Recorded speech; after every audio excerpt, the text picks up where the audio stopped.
নির্বিচার দূষণে হুমকির মুখে কর্ণফুলী নদীর জীববৈচিত্র্য। কয়েক দশকে বিলুপ্ত হয়েছে নানা প্রজাতির মাছ। চট্টগ্রামের প্রাণ প্রবাহ খ্যাত এই নদী হারিয়েছে জৌলুস।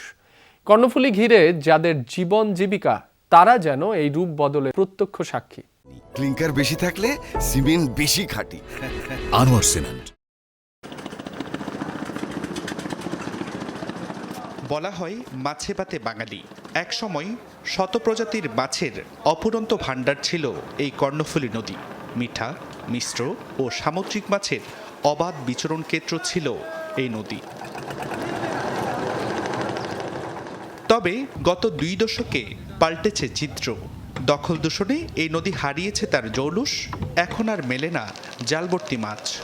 রূপচান্দা, তারপর দেয়া ইলিশ মাছ, চটফড়ি, কলম্বো, পাগালা, এগুলা সব আইটেমের মাছ আমরা পাইতাম।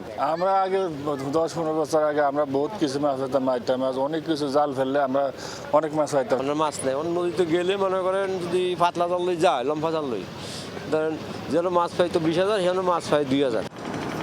এই নদী বিশেষজ্ঞের গবেষণা মতে 80-র দশকেও কর্ণফুলীতে প্রায় 140 প্রজাতির মাছ দেখা যেত। এর মধ্যে মিঠাপানির মাছ 66 প্রজাতির, মোহনায় লবণাক্ত পানির মাছ 59 প্রজাতির এবং সামুদ্রিক নোনা পানির মাছ অন্তত 15 প্রজাতির। আর এখনকার চিত্র বিস্মিত হওয়ার মতো। এগুলোর প্রজনন, এগুলোর বাসস্থান, এগুলো সব কিছু তাদের যেই অ্যাকোয়াটিক যে এনভায়রনমেন্ট, সবগুলোতে হ্যাম্পার হয়েছে, পলিউটেড হয়েছে, যার জন্য এই মাছের প্রজনন এবং তাদের ব্যাহত হওয়ার কারণে এই মাছগুলোর অস্তিত্ব দ্রুত কমে গেছে। উৎপাদন ও প্রজাতি কমে যাওয়ার নানা কারণ আছে বলছে মৎস্য বিভাগ। আর উন্নয়ন ও পরিবেশের মধ্যে ভারসাম্য না এলে কর্ণফুলীর জীববৈচিত্র্য আরও হুমকির মুখে পড়বে বলে সতর্ক বার্তা পরিবেশ রক্ষা আন্দোলন কর্মীদের। যদি এই তাপমাত্রা সংকটটা কেটে যায় এবং দূষণটা মাত্রাটা কমে আসে, আমরা আশাবাদী যে আমরা আমাদের কর্ণফুলীকে আমরা আগের অবস্থা নিয়ে আসতে পারবো ইনশাআল্লাহ। ধীরে ধীরে এই নদী শিল্প নদীতে পরিণত হওয়ার কারণে এই নদী থেকে মাছ ধীরে ধীরে হারিয়ে যাচ্ছে এবং শুষ্ক মাছ যেটা ডলফিন আমরা বলি, এই নান্দনিক মাছটা বিলুপ্ত হয়ে যাচ্ছে।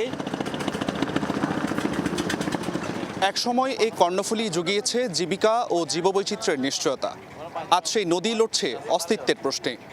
নানামুখী উন্নয়নের সঙ্গে তাল মিলিয়ে নদীর জীবনও বাঁচবে কিনা, সেটি এখন বড় প্রশ্ন। জুবাইর রিফাত, যমুনা নিউজ, চট্টগ্রাম।